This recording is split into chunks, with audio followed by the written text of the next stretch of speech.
हाँ तो भाई सभी लोग कैसे हो आप। और हम पढ़ रहे थे राजस्थान के जियोग्राफी में झीलें। झीलों के अंदर हमने क्या पढ़ा था उसका एक क्विक रिकैप ले लेते हैं, फिर आगे हम बढ़ेंगे झीलों के बारे में। झील क्या होती है आपको बहुत अच्छे से पता है। ये एक बहुत बड़ा गड्ढा होता है, उस एरिया के अंदर क्या होता है, पानी इकट्ठा होता है। कहाँ से आता है? बारिश का पानी हो सकता है या फिर रिवर का हो सकता है ना। ये दो सोर्सेस हो सकते हैं, फिर कृत्रिम और प्राकृतिक भी हो सकती है। मैं भी तो खड्डा खोद के बहुत बड़े एरिया के अंदर झील के लिए एक एरिया तो तैयार कर सकता हूँ। लेकिन जो कृत्रिम झीलें होती है ना, देखिए कैसे बनाई जाती है। जैसे राजा महाराजा जो होते हैं ना पुराने जमाने के, वो अपने एरिया के अंदर पानी का एक बहुत बड़ा रिसोर्स इकट्ठा करने के लिए क्या करते थे, कृत्रिम झीलों का निर्माण करवाते थे। जैसे कि ये कौन सी झील होगी, पिछोला झील हो गई, या फिर ये आपके अभी हम आगे पढ़ेंगे जयसमंद झील जो है वो सब। ये कैसी, ये सांबर झील को भी हम वो बोलते थे वैसे तो, वासुदेव चौहान के अकॉर्डिंग ये भी कृत्रिम है। होता क्या है कि जो नदियां होती है ना, उनका पानी थोड़ा सा मोड़ के एक खड्डे वाले एरिया के अंदर स्टोर किया जाता है। प्राकृतिक और कृत्रिम के बाद में हम आगे बढ़े थे, लिम्नोलॉजी क्या होती है। झीलों की स्टडी को क्या कहा जाता है? लिम्नोलॉजी। पानी के नेचर के बेसिस पे हमने क्या कहा था, वाटर के नेचर के बेसिस पे हमने ये बताया था कि दो प्रकार की झीलें होती है, मीठे पानी की झील, खारे पानी की झील।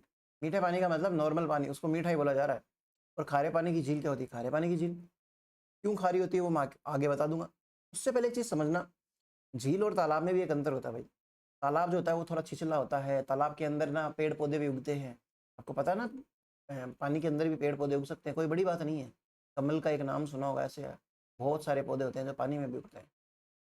तो फ्रेश वाटर लेक देखा था, फिर हमने ब्राइन वाटर लेक देखा था। खारे पानी की झील हमने स्टार्ट भी कर दी थी, जिसमें से हमने सबसे पहले सांबर झील ली थी, जो कि बहुत इंपॉर्टेंट है।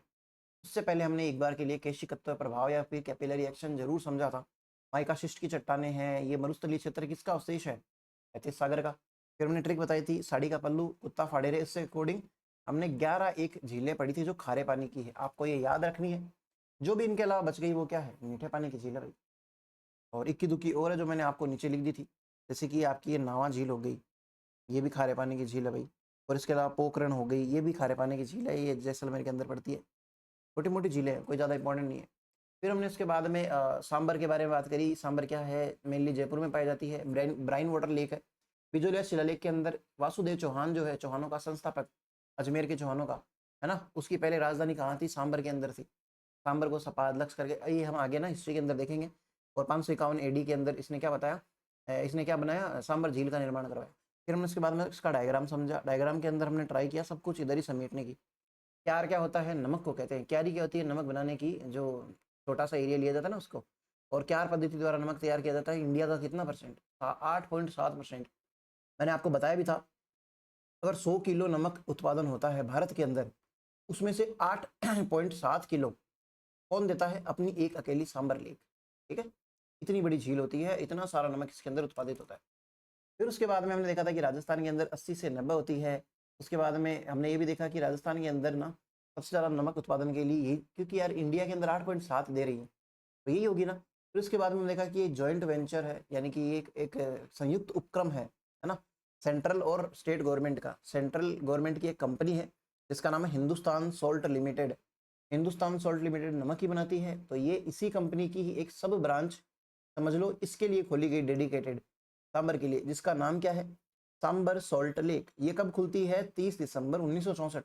एक हल्का सा आइडिया रखो, आप कुछ भी पढ़ते हो ना, जैसे सांबर सॉल्ट लिमिटेड कंपनी पढ़ा आपने, क्या करना, सांबर सॉल्ट लिमिटेड कंपनी 30 दिसंबर 1964, ऐसा 2-3 बार अपने आपको बता देना, आपको याद हो जाएगा लगभग लग। और फिर इसके बाद में 60% इनका कंट्रीब्यूशन है, 40% इनका कंट्रीब्यूशन है। किस चीज़ में कंट्रीब्यूशन है? नमक निकालने में, नमक बेचने में, ये सब चीज़ों में, है ना। फिर उसके बाद में 1870 के अंदर यहाँ पे इस झील जो है, इसके किनारे साल्ट म्यूजियम है, जो कि राजस्थान का एकमात्र साल्ट म्यूजियम है और अंग्रेजों द्वारा बनाया गया था। और साल्ट से रिलेटेड बातें जितनी भी थी वो इतनी थी भाई। फिर उसके बाद में हमने देखा कि इधर ना नलियासर मस्जिद है, और इसको कहीं नालीसर भी लिखा हुआ रहता है। अकबर और हरकाबाई की शादी हुई थी, मैं आपके आगे आ रहा हूँ, एक बार के लिए हट ही जाता हूँ सॉरी। अकबर और हरकाबाई की शादी हुई थी। हरकाबाई कौन है? जयपुर के घराने की कौन है? प्रिंसेस है, जिनसे कौन पुत्र रत्न की प्राप्ति होती है? जहांगीर की प्राप्ति होती है। जहांगीर की मतलब ये है मरियम उज जमानी वगैरह, इनका नाम भी है, हम आगे देख लेंगे हिस्ट्री के अंदर। फिर ख्वाजा हिसामुद्दीन की पुण्य भूमि भी कहा जाता है इसको। संत दादू ने अपने प्रथम उपदेश कहाँ पे दिए थे, है ना। दादा जो होते हैं अपने थोड़ी खारी खारी बोलते हैं, तो ऐसे हल्का सा याद रख लेना भाई कि संत दादू ने, दादू जो होता है अपने प्रवचन यहाँ पे देते हैं, उपदेश यहाँ पे देते हैं। शाकंभरी माता का यहाँ पे मंदिर है, ये एक लैंड आईटी है चौहानों की, ये जो वासुदेव चौहान है ना, इनकी एक लैंड आईटी है। और उसके बाद में जो तीर्थों की नानी है ना देवयानी, ये देवयानी के पीछे की एक स्टोरी है, मैं आपको थोड़े सा हल्का सा एक ब्रीफ में ऐड, ययाति करके एक वो है साम्राज्य है ना। शुक्राचार्य जो गुरु शुक्राचार्य है ना, शुक्राचार्य कौन है? शुक्राचार्य जो असुर होते हैं ना उनके देव समझ लो, उनके गुरु समझ लो। असुरों के जो गुरु थे ना वो शुक्राचार्य थे। ये एक ऋषि मुनि ही थे, लेकिन ये असुरों के गुरु थे भाई। उनको इन्होंने बहुत ज्यादा विद्याओं में, अभी तो असुर ऐसे कोई छोटे मोटे कॉम्पिटिटर थोड़ी हुआ करते थे देवताओं के, छोटी मोटी चीजों को तो अपन ही कुछ ही नहीं समझे। तो देवताओं के लिए असुर छोटी चीज होनी चाहिए थी वैसे तो, लेकिन असुरों की देवताओं की लड़ाइयाँ हैं, काफी सारी चीजें हैं। उसमें एक बहुत बड़ा योगदान किसका है? गुरु शंकराचार्य शुक्राचार्य जी का, शंकराचार्य जी का नहीं है सॉरी। फिर उसके बाद में क्या होता है कि ये जो देवयानी है, ये इन्हीं के जो शुक्राचार्य जो है ना, इन्हीं के इस पीढ़ी के अंदर रहती है। और इसकी शादी किससे होती है? ययाति करके जो ययाति साम्राज्य के जो राजा है उससे होती है। और यहाँ पे इस एरिया के अंदर इनका तीर्थ स्थल माना जाता है, इसलिए इसको बोला जाता है देवयानी को तीर्थों की नानी। नानी के घूम के आते हैं हम, तीर्थ की भी नानी के घूम के आ सकते हैं। फिर उसके बाद में हमने देखा था तीर्थों का मामा कौन है। मामा जो होता है ना वो थोड़ा बड़ा नाम है, पुष्कर जो होता है, समझ लो भाई। कोई जो तीर्थों का भांजा देखा था वो था मचकुंड। भांजे के लिए मैंने क्या बोला था कि भांजा जो होता है ना धूल के अंदर मच जाता है, मस्ती मचाता है, तो मचकुंड करके ऐसे याद कर सकते हो। फिर स्पाइरुलिना की बात करी थी। स्पाइरुलिना क्या है? नाइट्रोजन युक्त एक खाद के लिए इस्तेमाल किया जा सकता है। 50 से 60% इसके अंदर प्रोटीन होता है, तो इसके लिए भी यूज किया जा सकता है खाने वाने के लिए। और यहाँ पे राजहंस और विरय वाली बातें हमने करी थी। साल्वाडोरा जो होता है ना वो क्या होता है? किस चीज की कमी की, किस चीज को कम करता है? तो वो लवणता को कम करता है। किस चीज की लवणता को? इंसानों की जुबानों पे भी उगा दिया जाएगा साल्वाडोरा। कई लोग खारे खारे बोलते हैं ना। तो 2019 के अंदर क्या हुआ था? एवियन बॉटलिज्म हो गया था। बॉटलिज्म क्या है? फूड पॉइजनिंग समझो। काफी सारे वो मरे थे, इसलिए इसको सबसे बड़ी पक्षी त्रासदी कहा जाता है। राजस्थान का सबसे जो रामसर स्थलों के अंदर आते हैं ना उसमें से सेकंड स्थान इसका है। रामसर स्थल क्या है? एक ऐसी निमग्न भूमि है, जलकुंभी जैसे टाइप की सी। वहां पे क्या होता है, कुछ पक्षी या कुछ क्या कहूँ उसको, पेड़ पौधे जो होते हैं उनके लिए वो एक्सट्रीमली इंपॉर्टेंट है, उनके सर्वाइवल के लिए। जैसे आपके सर्वाइवल के लिए आपका मोबाइल बहुत इंपॉर्टेंट है, उसके बिना जीना पॉसिबल नहीं है ना। वैसे ही इनके लिए ये वाला एरिया आना, जैसे ये राजहंस हो गया या कुरजा पक्षी हो गया, ये सब यहाँ पे आके एक अपना इंपॉर्टेंट लाइफ का फेज हर साल गुजारते हैं। उस वो नहीं होना तो इसका काम नहीं बने भाई। सांबर की वजह से यही जिंदा है, इसलिए इसको राजस्थान के अंदर रामसर स्थल के अंदर माना गया। रामसर कोई इंडिया की चीज नहीं है, ये ईरान के अंदर एक कन्वेंशन हुआ था रामसर नाम की जगह पे, तो इसको बोलते हैं रामसर कन्वेंशन। तो जितनी भी साइट्स इसके अकॉर्डिंग असाइन की जाती है, those are included into the Ramsar sites और द वेटलैंड्स। ठीक है। फिर उसके बाद में हमने देखा था कि केवला देव जो फर्स्ट है। उसके बाद में अन्य बिंदुओं के अंदर हमने क्या देखा कि सांबर झील जो है तीसरी बड़ी खारे पानी की झील है। राजस्थान की ये फर्स्ट है, लेकिन इंडिया के अंदर ये तीसरी है। ये हमने खारी पानी की झीलें देखी थी। हम इस एपिसोड के अंदर और खारे पानी की झीलों की बातें करेंगे, फिर हम धीरे धीरे करते हुए आगे मीठे पानी पर पहुंच जाएंगे। तो खारी खारी बातें पहले खत्म करें, तो सेकंड नंबर पे भाई आप लगा लो दूसरी झील जिसका नाम है पचपदरा। इंपॉर्टेंट ये थी, खारे पानी की झीलों में ज्यादातर क्वेश्चन सांबर से आते हैं, बट पढ़ने तो सारे के सारे पढ़ेंगे। तो अब आप स्टार्ट हेडिंग लगाना क्या? पचपदरा।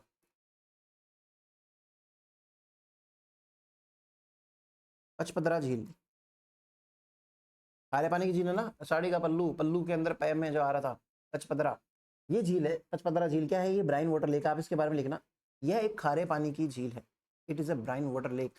यह खारे पानी की झील है जो बालोतरा के अंतर्गत आती है। फिर सिंपली ना बालोतरा लिख लो यार, क्यों नोट्स बढ़ाओ, अपनी नाजुक उंगलियों को क्यों ऐसे तकलीफ दो। बालोतरा है ना, मोबाइल चलाने के काम में आएगी। तो उसके बाद में बनाई किसके द्वारा गई थी, इसको कह देते हैं कि भाई आर्टिफिशियल है। पंचा भील नाम का एक व्यक्ति था। पंचा भील, पंचा भील नाम का एक व्यक्ति था, भील था, तो उसके नाम पे ये पचपदरा नाम इसका पड़ गया। और ये राजस्थान की सेकंड लार्जेस्ट वो है ब्राइन वाटर लेक, यानी कि खारे पानी की झील है, second largest brine water lake. Rajasthan की दूसरी खारे पानी की झील। देखिए इसकी कुछ खास एक बातें हैं, वो सुनना मेरी बात। इसके अंदर डायग्राम नहीं बनाएंगे हम फालतू में।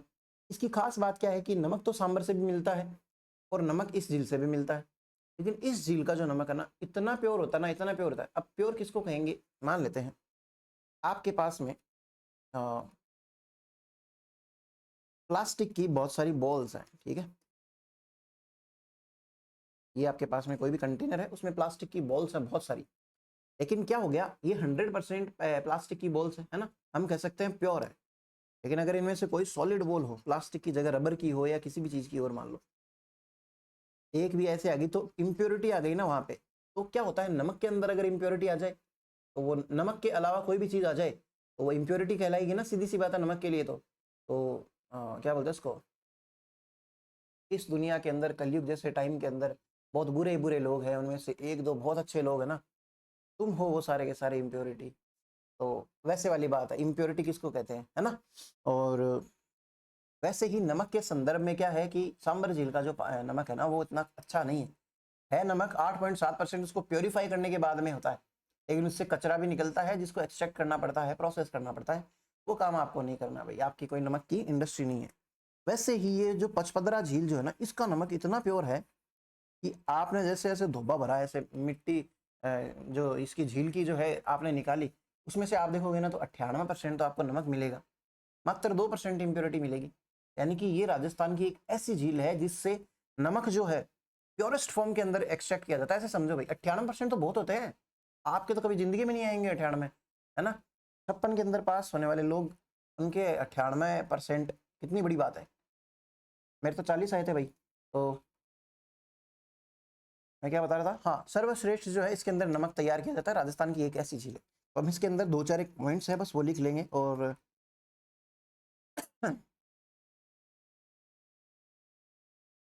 भाई माफ़ करना, जुकाम वुकाम तबीयत काफ़ी ख़राब है, और आप में से भी काफ़ी लोगों की इस टाइम पे तबीयत ख़राब होगी।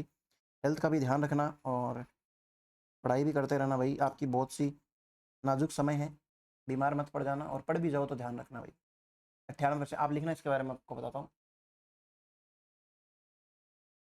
नमक जो है, मैं सॉरी लिखवा रहा था ना, हाँ, इस झील में, इस झील का नमक, इस झील का नमक सर्वाधिक सर्वाधिक शुद्ध, सर्वाधिक शुद्ध प्राप्त होता है। ब्रैकेट में आप 98% नमक लिख लेना, प्लस 2% इम्प्योरिटी लिख लेना। 98% नमक और प्लस लिख लेना 2% विशुद्धि, या क्या बोलते हैं उसको, अशुद्ध पदार्थ, पदार्थ। तो मेरी भाई ऐसी है, हिंदी और इंग्लिश दोनों, पता नहीं मैं कौन से मीडियम का हूँ, मुझे नहीं पता। और फिर उसके बाद के अंदर इंग्लिश वाले लिखना भाई, salt obtained from this lake, salt obtained from this lake is the purest, the purest among all। और ब्रैकेट में लिख लेना 98% सॉल्ट प्लस 2% इम्प्योरिटी, इम्प्योरिटीज। जुकाम के अंदर जो डायफ्राम जो होता है ना, उसके अंदर पूरा डायफ्राम समझते हैं ना, उसका पूरा जोर लगा के भी बोल लेना तो भी ढंग से आवाज़ नहीं निकलती है। तो बहुत ज़्यादा स्ट्रेंथ चाहिए होती है। अब भाई एग्ज़ाम के जिनकी तैयारी है ना, एग्ज़ाम एग्ज़ाम एकदम नज़दीक है, वो तो भाई बिल्कुल रिस्क मत लेना। इस चीज़ का रिस्क, बारिशों में भीगने का ना, पसीनों में ठंडा खाने पीने का, हेल्थ है तो वेल्थ है। फिर उसके बाद में यहाँ पे जो ये एरिया है ना, बालोतरा वाला एरिया, एक चीज़ मैंने आपको बताई दी थी, बाई डिफॉल्ट है बालोतरा नहीं हो तो बाड़मेर है, बाड़मेर है तो बालोतरा है, मतलब बाड़मेर नहीं है तो बालोतरा है। तो क्या कह रहा था मैं, हाँ, इस एरिया के अंदर खारवाल नाम की एक जाति पाई जाती है, जो कि नमक तैयार करने का ही काम करती है, उनकी रोजी रोटी भी यही है, सीधी सी बात है। तो अब आप क्या बोलते हैं उसको, हम आगे पढ़ेंगे, जैसे राई का रेबारी है, वो ऊँट चराते हैं और ये सब, तो भाई उनका वही है, और वो जुड़े हुए भी हैं इसी पेशे से काफ़ी टाइम से। वैसे ही ये इस एरिया के अंदर जो खारवाल जाती है ना, ये क्या करती है, नमक प्रदान नमक का उत्पादन करने में अपने छोटे छोटे वो लगा रखे हैं घरों के, जैसे नहीं होता क्या, अपन उधर जाते हैं लोहागल के अंदर, वहाँ पे लगभग सारे लोग अचार बनाते हैं, उधर अचार भी फेमस है, लगभग हर घर में अचारों की दुकान है, वो चीज़ है। आप लिखना है इसके बारे में, खारवाल जनजाति, खारवाल जनजाति, खारवाल जनजाति यहाँ नमक उत्पादन का कार्य करती है। खारवाल जनजाति नमक उत्पादन का कार्य करती है। Kharwal tribe, Kharwal tribe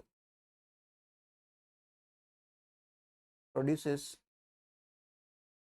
produces या एक्सट्रैक्ट्स लिख लो, एक्सट्रैक्ट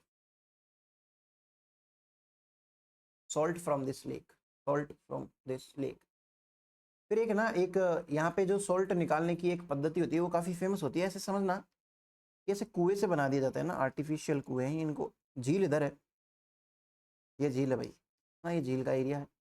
इसमें से ये पानी आ गया इधर, है ना, जितना ही पानी आता है वहाँ पे ये पानी जो होता है ना, इस पानी को मोरली नाम की एक झाड़ी होती है भाई, समझो कोई भी झाड़ी है भाई, ये मोरली की झाड़ी है, उसकी टहनी तोड़ लो।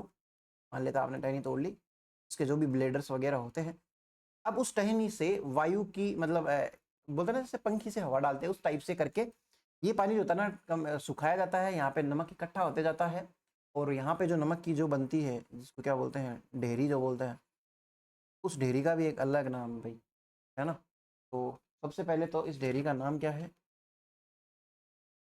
इसका नाम है रेश्ता, ये भाई। हम्म, रेश्ता, रेश्ता नहीं रेश्ता, या फिर इसको बोलते हैं कोशलू, कोशलू। क्यों बोलते हैं, क्योंकि ये जो कुआं है या गड्ढा है ना, स्मॉल वेल, इसको बोलते हैं कोसिया, कोसिया। और ये जो मोरली की टहनी है ना, इससे वायु पद्धति द्वारा क्या होता है, नमक का उत्पादन होता है। नमक को जो है तैयार किया जाता है वायु पद्धति से। हम इसके बारे में क्या लिखेंगे, आप लिखना स्टार्ट करना। मोरली की टहनी से, मोरली की टहनी से वायु पद्धति द्वारा, वायु पद्धति द्वारा नमक तैयार किया जाता है। यस, नमक तैयार किया जाता है। हो, फिर उसके बाद में इंग्लिश में आप लिखना, salt is produced by the air technique, air technique using branch of, या फिर मोरली स्टिक लिख लो, मोरली स्टिक, मोरली MORLI, मुरली नहीं मोरली। और इस तैयार नमक को रेश्ता या कोशलू कहा जाता है। इस तैयार नमक को रेश्ता या कोशलू कहा जाता है। तथा जो खड्डे, जो खड्डे इनके लिए उपयोग में लाए जाते हैं उन्हें कोसिया कहा जाता है। अब सिंपली आप ये डायग्राम भी बना सकते हो। नोट्स देखो फैलाने से कोई बहुत ज़्यादा फायदा नहीं होगा, उल्टा नुकसान होगा। एक मेंटेलिटी होती है, साइकोलॉजी होती है, फिर अपने को लगता है यार इतना सारा है कैसे पढ़ा जाएगा, जिसमें ज़्यादातर आपने फालतू बातें लिख रखी होती है। तो ट्राई यही किया करो कि कम से कम में इन्फॉर्मेशन लूज ना हो और आपको समझ में आए दोबारा। आपको पता चले 70 साल बाद में आप दोबारा नोट्स को खोल रहे हो, आपको समझ ही नहीं आ रहा आपने क्या लिखा है। तो इंग्लिश में क्या लिखना भाई, स्मॉल वेल्स, स्मॉल वेल्स और small wells are called as kosia, KOSIYA, kosia. And salt produced is called as, salt produced is called as reshta, reshta या कोशलू। बस पता होना चाहिए, ऐसी चीज़ें एग्जाम के अंदर अभी तक तो नहीं पूछी गई ज़्यादा, और पूछा जाए तो आपको आनी चाहिए भाई, इसमें क्या बुराई है, आनी चाहिए ना। फिर उसके बाद में ना चलिए एक छोटा सा डायग्राम बना ही लेते हैं इस नदी झील का भी, आप भी क्या याद रखोगे। देखिए ये झील है, बहुत ज़्यादा बड़ा डायग्राम नहीं बनाएंगे हम भी। अगर मैं अच्छा डायग्राम नहीं बनाऊंगा, आप भी ऐसे ही रात काटोगे। रात काटने का मतलब वो रात्रि वाली रात नहीं होती, पता है क्या रात काटना क्या होता है, रात। छोटा डायग्राम बना लेना, बड़े इतने बड़े की जरूरत नहीं है। यहाँ पे आप क्या बना सकते हैं, वो कोशलू वाली चीज़ें लिख सकते हैं। एक के अंदर लूण दिखा दो भाई, नमक, नमक। अब इसके आप सारे नाम लिख लेना, रेश्ता, कोशलू, जो भी आपको मन में आए। इसको कोशिया कह देंगे, ये भी लिख लेना, कोसिया। ठीक है भाई, सॉरी।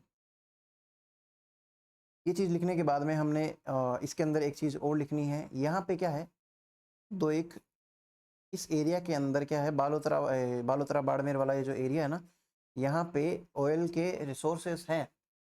उस वजह से यहाँ पे इस एरिया के अंदर पेट्रोकेमिकल ये जो रिफाइनरीज वगैरह है, जिससे क्या बनाते हैं कि क्या बोलते हैं उसको, तेल का कच्चा पदार्थ तैयार किया जाता है।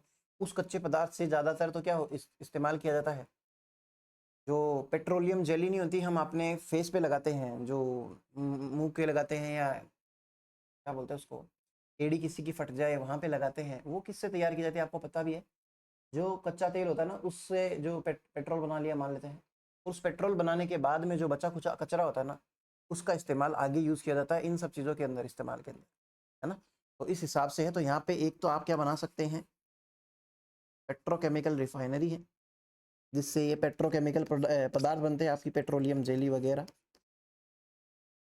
यहाँ पे आप क्या लिखेंगे, पेट्रो केमिकल रिफाइनरी, इंग्लिश में भी लिख सकते हैं ना आप इजीली, पेट्रो।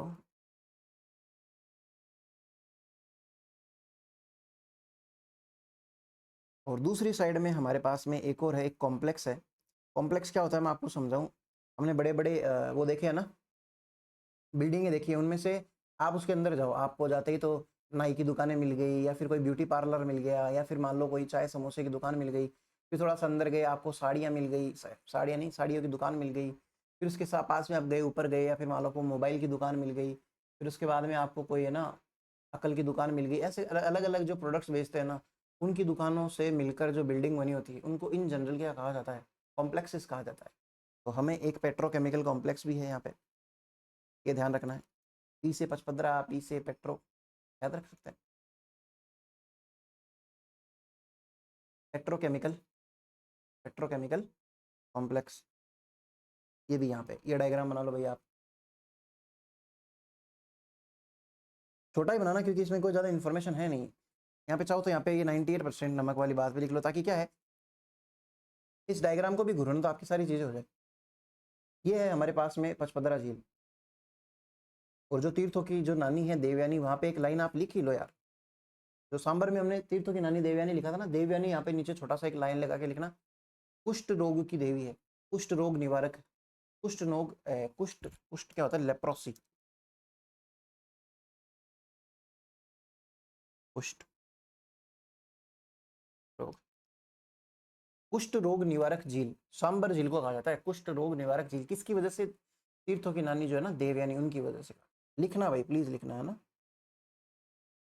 फिर उसके बाद में हम आ जाते हैं दूसरी झील के बारे में, जो है मतलब तीसरी झील के बारे में, जिसका नाम है डीडवाना। आज मैंने सोचा था एक लंबी क्लास लेंगे और उसके अंदर आपको काफ़ी सारा कवर करा देंगे, क्योंकि अपना काम क्या है, मेरी एक सिंपल सी आपको बात है, इस चैनल का या इस जो मैं भी आपको जीके जो भी पढ़ा रहा हूँ, उसका उद्देश्य जरा सा भी ये नहीं है कि ऐसे टालम टाल हो, कंटेंट कम दिया जाए, ऐसा नहीं है। फ्री का कुछ भी नहीं है ये मेहनत का काम है। इसमें सारी चीज़ें जो है ना, कहाँ कहाँ से कौन से सोर्सेज हैं मेरे पास में, जिससे मैं सोच समझ के सारी चीज़ें ऐड करता हूँ, बहुत सी चीज़ें रिजेक्ट भी करता हूँ, और सारी चीज़ें एग्जाम का पैटर्न जो है उसको एनालाइज करते हुए ये नोट्स बनते हैं। तो बिल्कुल भी इनको मजाक में ना ले, लेने वाले हज़ार मजाक में लेंगे, लेकिन अगर आप सीरियसली यहाँ तक पहुँचे हैं ना, ये क्लास में अगर आ गए हैं, इनसे पहले वाली के लिए भी सीरियस रहो, और जो आगे आने वाली है उनके लिए भी सीरियस रहो, है ना। तो मैं क्या कह रहा था, हाँ, तो मैंने सोचा तो यही था कि एक लंबी क्लास लेंगे, लेकिन हेल्थ इतनी सही नहीं लग रही मुझे। फिर भी हम थोड़ा तो इसको तो ख़त्म करते हैं ना, ये खारी पानी की झीलें सारी ख़त्म करके जाएंगे, बीच में नहीं उठेंगे। तीसरी झील का नाम है डीडवाना, डीडवाना। डीडवाना जो झील है ना, वो भी क्या है, ब्राइन वाटर लेक है, BWL है, यानी कि खारे पानी की झील है। ये छोटी छोटी इन्फॉर्मेशन आप इसके बारे में लिखो। ये कहाँ पाई जाती है, डीके के अंदर पाई जाती है। अब आप डीके समझते हो ना, सारे के सारे समझते होंगे, फिर से डीके के ब्रैकेट में लिख लो डीडवाना कुचामन। डीडवाना कुचामन नहीं हो तो क्या आएगा, नागौर आएगा बेचारा। और इस झील की एक एक लाइन और, इसको खालदा झील कहते हैं भाई, कहीं पे खालदा लिख रखा है, इसी के लिए ही क्वेश्चन पूछा जाता है, खालडा या खालदा, आप दोनों लिख लो, है ना। एक होता है AKA, ऐसे लिख लिया करो, इस झील को खालदा कहते हैं, इसकी जगह लिख लिया करो AKA खालदा झील। ये मैंने आगे इधर लिख दिया आप, लेकिन इसके पहले लिख सकते हो। AKA का क्या मतलब होता है पता है क्या? ए का मतलब होता है ऑल्सो, के का मतलब होता है नॉन, ए का मतलब होता है एज, ऑल्सो नॉन एज। हाँ भाई, देखिए इस झील के बारे में एक चीज़ और मैं आपको बताऊं। जैसे ऊपर ने मैंने देखा खारवाल जनजाति जो है वो नमक तैयार करती है कहाँ पे, पचपदरा में। वैसे ही ये जो डीडवाना है, यहाँ पे जो नमक तैयार करने वाले लोग जो होते हैं ना, उनकी एक निजी संस्था है। उस निजी संस्था को क्या बोलते हैं पता है क्या? उस संस्था को बोलते हैं देवल। देवल। क्या लिखेंगे देवल के बारे में? आप देवल लिखना, इंग्लिश में भी देवल लिखना, सनी देवल नहीं है, देवल ऐसे लिख लो भाई। तो यह एक निजी संस्था है, यह एक निजी संस्था है जो डीडवाना झील से नमक उत्पादन करती है। It is a private institute, sorry institute नहीं, company. It is a private company which produces, या लोकल कंपनी भी लिखना भैया आप, लोकल कंपनी जो नमक उत्पादन करती है, which produces salt from this lake.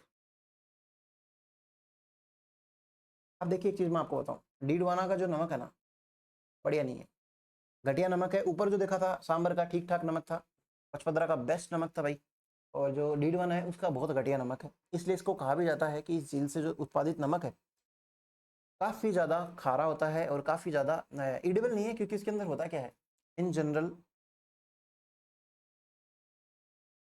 NaCl होता है नमक, जिसको हम नमक कहते हैं। सोल्ट अलग चीज़ होती है, सोल्ट में सब कुछ आता है। जब एसिड प्लस बेस बनता है ना, एक साथ रिएक्ट करते हैं, तब पानी तो निकल जाता है H2, और बच जाता क्या है, सॉल्ट। इस चीज़ को बोलते हैं सॉल्ट। अभी कुछ भी हो सकता है, NaCl भी ऐसे ही तैयार होता है, NaOH करके एक बेस होता है, HCl करके एक सॉल्ट होता है, बच जाता क्या है NaCl, और निकल के जाता है H2, पानी। तो केमिस्ट्री स्टार्ट कर दी क्या अपन ने?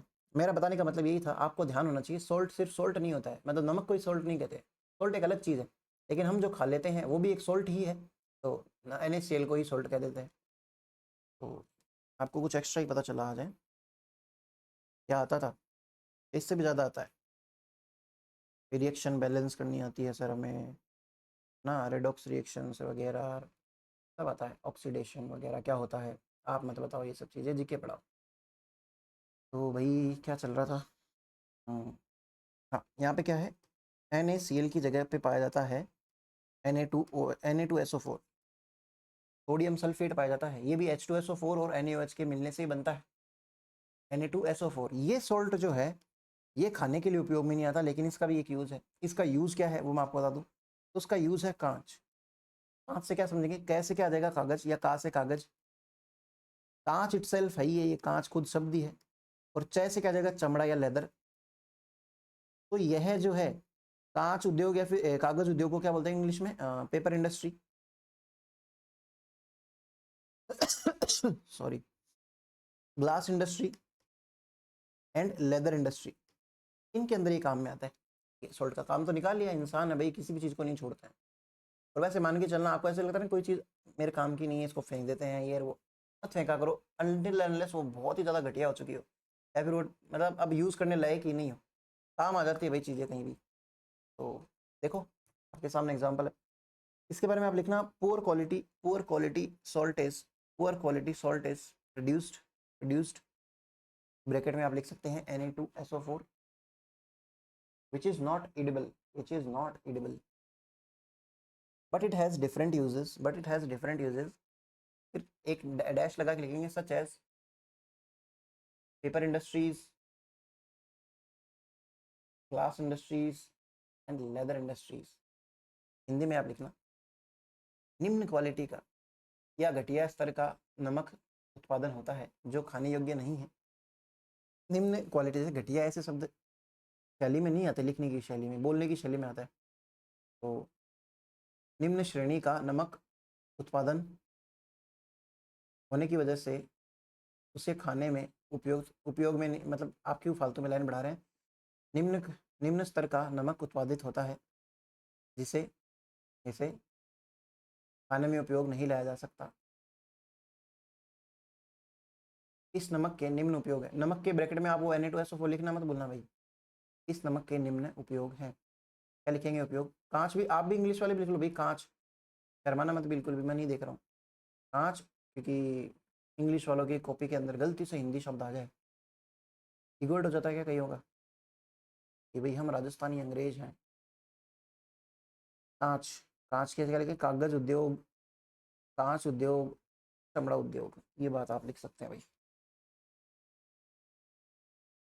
फिर यहाँ पे एक केमिकल वर्क्स की एक राजस्थान की एक कंपनी है, का नाम क्या है, राजस्थान स्टेट केमिकल वर्क्स। तो आप लिखेंगे इस झील के किनारे, इस झील के किनारे राजस्थान राज्य, राजस्थान राज्य, हिंदी, ये भी हिंदी में लिखना भाई, राजस्थान राज्य रसायन वर्क्स, रसायन वर्क्स,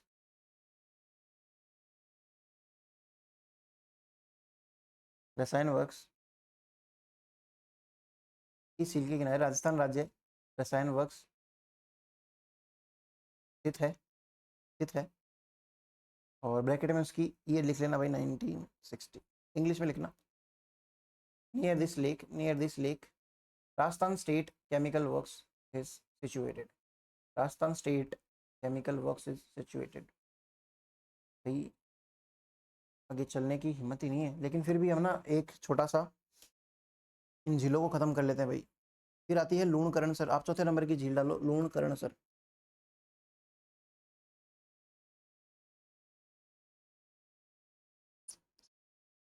लूणकरणसर के बारे में आप एक छोटी सी लाइन लिखना, इंग्लिश वाले भी लिख लो लूणकरणसर इंग्लिश में प्लीज।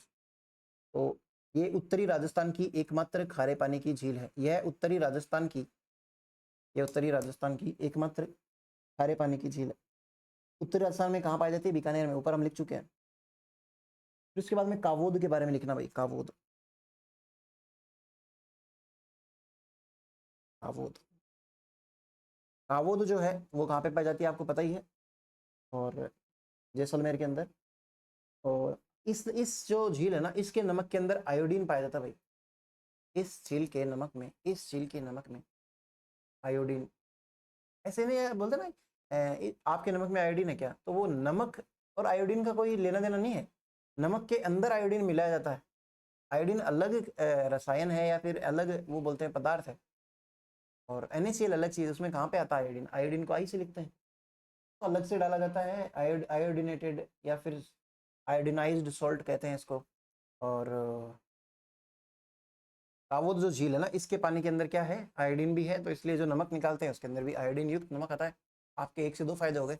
और आयोडीन क्यों उपयोग में आता है, आयोडीन की कमी से थायराइड ग्लैंड पे बहुत प्रभाव पड़ता है, फूल भी जाती है बहुत बड़ी, ये जो इसको बोलते हैं गलगंड रोग जो बोलते हैं, वो अब तो नहीं होता है क्योंकि अब तो इतना इजीली ध्यान रख लिया जाता है इन चीज़ों का। पहले नहीं होता था भाई, लोगों के गले इतने बड़े बड़े, मतलब मटका जो होता है ना, उतने बड़े बड़े फूल जाते थे इस वजह से। चलिए आप आगे लिखिए। कावो झील से, कावो झील के नमक में आयोडीन पाया जाता है। Iodine is found in the, iodine is found in the salt of lake Kavod या कावोद लेक। फिर रेवासा के बारे में लिखो, रेवासा, टिक्कर वाली रेवासा। रेवासा के बारे में क्या लिखना है, हमें एक लाइन लिखनी है कि जो टोड जो है ना, हमने राजस्थान की हिस्ट्री स्टार्ट कर दी है भाई, है ना, आपको पता ही है। राजस्थान की हिस्ट्री में हमने देखा था कि जो टोड है उसको भेजा जाता है ब्रिटिशर्स के द्वारा पॉलिटिकल एजेंट बना के, कहाँ पे, उदयपुर का या मेवाड़ का कह लो। वहाँ पे वो जाके युद्ध बुद्ध जब समाप्त हो जाता है, क्योंकि अंग्रेज आ गए, वहाँ पे युद्ध नहीं होंगे, अंग्रेजों को युद्ध में नुकसान है भाई, वो सारी बातें आप हिस्ट्री में देखो जाके, उस क्लास में देखो। तो जो टोड आता है वो क्या करता है, एक एनाल्स एंड एंटिकिटीज नाम की किताब लिखता है। किताब किस पे है, राजस्थान की हिस्ट्री, हिस्ट्री और पुरातत्व, हिस्ट्री और पुरातत्व दोनों के बारे में वो इसके बारे में लिखता है। इस बुक का नाम क्या है, annals and antiquities of Rajasthan. इस बुक के अंदर ये आदमी रेवासा झील का वर्णन करता है, आप लिखोगे जेम्स टोड की पुस्तक annals and antiquities of Rajasthan, Hindi में लिख लोगे क्या, मैं बताऊं, and anti antiquities, antiquities, antiquities का मतलब होता है पुरातत्व, और एनाल्स का मतलब history, antiquities of Rajasthan. James Tod ने अपनी पुस्तक annals and antiquities of Rajasthan में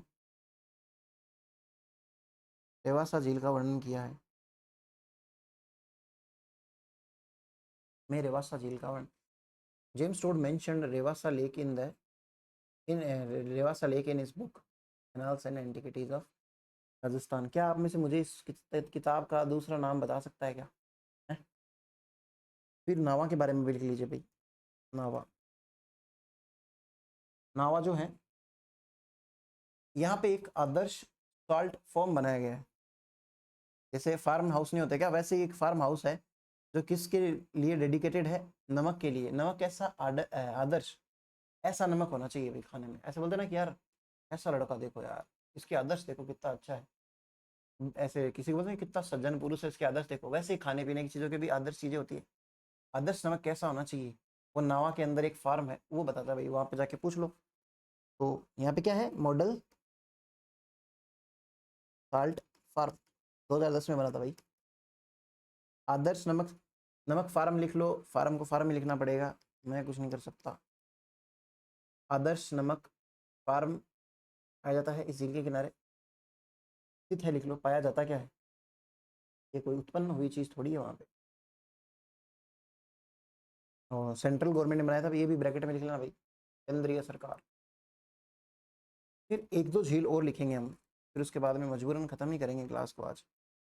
एक झील का नाम है बाप और एक झील का नाम है पोखरण। फलोदी की बात नहीं करेंगे कि फलोदी झील जो है उसके बारे में बताने जैसा कुछ नहीं कि वो फलोदी में पाई जाती है। बाप जो है वो भी फलोदी में है। मैंने बाप बोल्डर्स देखे थे क्या किसी ज़माने में?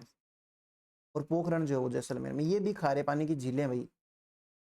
इसी के साथ में हमारे खारे पानी की झीलें तो ख़त्म होती है। आप एक छोटा सा नोट लगा के दो तीन एक बातें लिख लो भाई, फिर आपको, या फिर नहीं लिखा है, लिख लिख लेते हैं। रेश्ता लिखो भाई सबसे पहले, रेश्ता या फिर कोश लो, नोट लगा के लिखना भाई। इंग्लिश वाले भी लिख लेना। वायु पद्धति द्वारा तैयार नमक, वायु पद्धति द्वारा तैयार नमक। Salt produce by, salt produce by air technique, AIR, air technique. फिर सेकंड नंबर पे आप लिखो क्यार नमक, क्यार लिख लो, क्यार।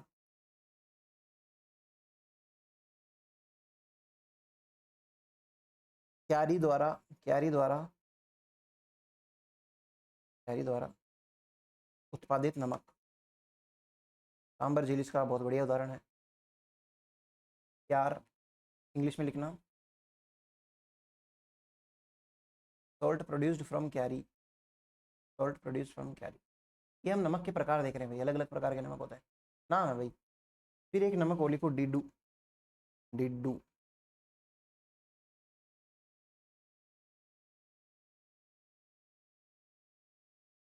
डीडवाना झील के नमक को डीडू कहते हैं भाई, कुछ रटने में जोर नहीं आएगा आपको। सॉल्ट ऑफ डीडवाना या डीडवाना का नमक, सॉल्ट ऑफ डीडवाना। और कोशलू के बारे में हम लिख ही चुके, पचपदरा के अंदर है भाई, जैसे है ना। तो क्या बता रहा था मैं आपको, यहाँ पे हमारी जो खारे पानी की झीलें जो है वो समाप्त होती है। इन्हीं से क्वेश्चन बनेंगे लगभग लगभग सारे के सारे। बहुत कम चांस है कि इनसे बाहर कुछ आएगा, नहीं आएगा। आप इनको बहुत अच्छे से पढ़ेंगे और हम नेक्स्ट क्लास के अंदर मिलेंगे भाई। आज जयसमंद झील के बारे में पढ़ने वाले थे काफ़ी डिटेल के अंदर, बढ़िया सा डायग्राम बना के, लेकिन नेक्स्ट क्लास के अंदर हो पाएगा वो। और तब तक आप अपना ध्यान रखिए, हेल्थ का भी ध्यान रखना भाई, आपके एग्ज़ाम्स है तो रिस्क मत लेना भाई। Okay, thank you.